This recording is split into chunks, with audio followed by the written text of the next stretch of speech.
placed in bondage, forced to walk across the hot plains of Africa, hungry, suffering, sick, afraid, traumatized. They made their way to the waiting ships on the West Coast. Some did make it. To those that entered the bowels of those ships, forced to lie in their own wastes, eaten by rats, thrown overboard, raped, tortured, and tormented for days, and even months, making this middle passage. Some were thrown overboard, and today they lie at the bottom of the Atlantic Ocean to this very day. For those great ancestors, I say and I pour libations. To all those great ancestors who did make it across that great sea and entered into the West Indies where they were traumatized, terrorized, forced to witness their own kind being brutalized. A horse was tied to the most largest, strongest man, his right arm and right leg, facing that way the horse was, and the other horse was facing this way. And the man was tied and the horse was whipped, torn the man apart. Tore the man apart. And our ancestors watched and feared. What evil people are these? How could they do that?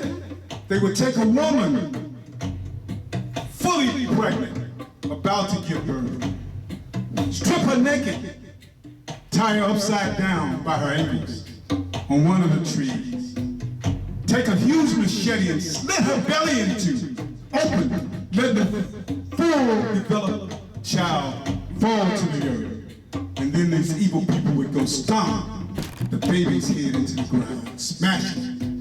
And our ancestors were traumatized and feared. Oh my goodness, who are these people?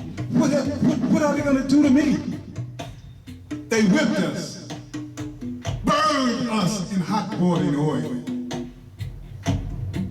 buried us up to our necks, and let mounds of ants come and devour our skin until we're dead. There was no limit to the horrors that these evil people done. And the shame was not on us. The shame was never on us. The shame is on those people who could do that. Collectively, they endorsed this treatment on our ancestors. I must say to you at this point, collectively, we as a people would never demoralize our humanity to that level, even to this day, that we can do such a thing to any people as a collective. Right now, this very moment, you have people, Ron DeSantis, evil, want to take away the books that would tell the truth. They may be successful in taking away the books that could tell the truth, but they can't stop me or you or us from telling the truth verbally to our children. They must know this. To all those great men and women that endured that middle passage, to you I say in poor libations. And to all those great men and women that went to market, purchased, bought, forced to work on those sugar, coffee, cotton, tobacco plantations, to sun up till they couldn't see at night. Afraid, hungry, tired, sick. They got up each day, and that day was just like the previous day. And they had no outlook on what the next generation was going to be, but they endured so that we could be here. How dare us not recognize their agony and their suffering?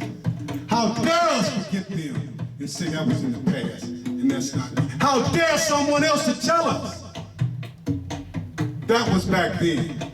You're not a slave now. How dare they? Imagine a young girl, 13 years old, In those slave cabins where they were forced, you had about 20 people, 27 to 30 people, in a space no bigger than this, huddled together in winter, scared after working all night, all day long. Finally come in and get a rest. This 13-year-old child in the middle of the night, this big, brute, smelly, ornery, white man comes, snatches her out the cabin, forces her to come with him. And him and his evil friends rape her repeatedly all night long. And then in the daylight, she's thrown back into the cabin. And the rest of the enslaved watch her. And us men, we watch her. Where were we? What did we do? We were scared. We were traumatized. We didn't stand up. Those that remained didn't stand up. The story you don't know, there were many of us that did stand up.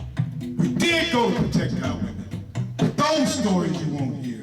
And the people that remained, they the ones that didn't stand up. Those are him.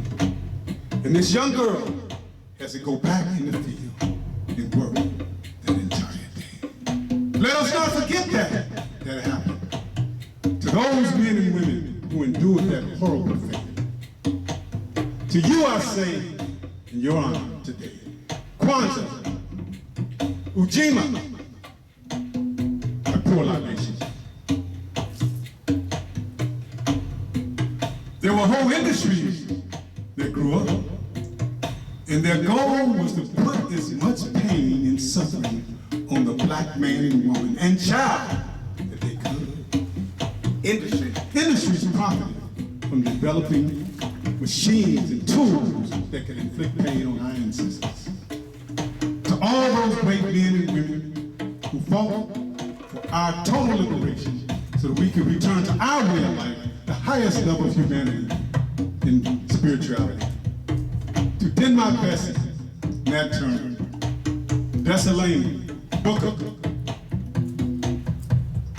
to all those great men and women, even in our generation, Malcolm X, Marcus Garvey, Adam Clayton Powell, so many, the list goes on. Harriet Tubman, Ida B. Wells, Soldier of the Truth, Fannie Lee Hamer, to all those great men and women who looked death in the face and had no fear, because they knew we were coming behind them and they were paving the way us to take the stage and make our contribution to our struggle for liberation. To those great men and women, I say, I shake and I pour libations. To all our personal ancestors whose shoulders we stand on, and blood runs through our veins. To my mother, my father, your great ancestors, to them I say and pour libations. And finally, to all the unborn who are yet to come and make their contribution to our struggle for liberation so that we can return to our way of life, the highest level of humanity and spirituality, and live a righteous, upright life, and bring good back into the world. Come join us. Come join us, unborn. Bring with you your unique divine gifts. Assist us. Come join our struggle and help us bring us back to total liberation. Bring us back as a people. Come join us. To all the unborn, I say and pour libations. Ashe. Now comes the moment of the lighting of the candles. That's why we're here.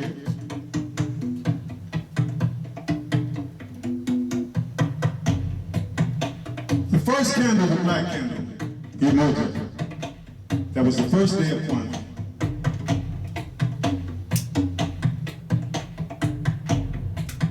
The next candle, the next